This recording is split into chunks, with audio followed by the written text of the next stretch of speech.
Afadhali shemeji nilivyokukuta hapa. Haya, kuna nini tena? Mambo haya mimi yamenifanya kunichanganya. Unaona bwana Wewe unajua mdogo wako mambo ananifanyaga mimi. Hajui kama mimi director mkubwa kutoka Mtwara nyumbani Mikindani.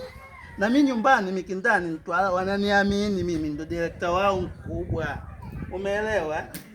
Ndugu yako kaja na rafiki yake pale nyumbani kwangu. Wakasema sisi tuna njaa. Na njaa.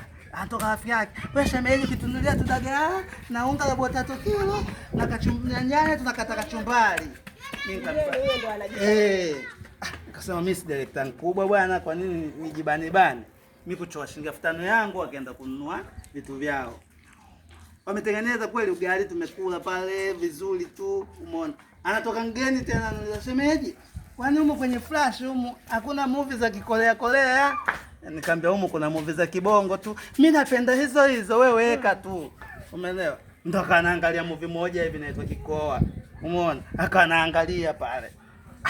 Basi muda umeenda. Imefika saa 5, mimi unavyonijua kazi yangu zinachosha, nataka kulala.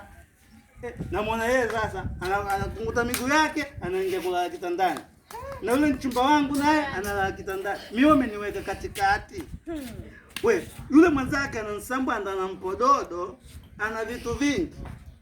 Basi mimi nikigeuka huku tu na shangaa, tunageuka huku tu na shangaa mpaka imenikuta asubuhi. Ndio humi kuja kwako kuyasema yote yako ya mwaga. Kwa hiyo shemeji yangu, unataka kuniambia yani mdogo wangu amekuja kwako na rafiki yake na mmelala wote kitanda? Mimi nimelala na suruali na mimi nimezoea nikilala nitoe nguo nijimwage. Sasa umwambie mdogo wako tabia hii mimi sijaipenda na sijaipenda kweli. Mimi director mkubwa amenizalilisha. Shemeji yangu, naomba unisikilize.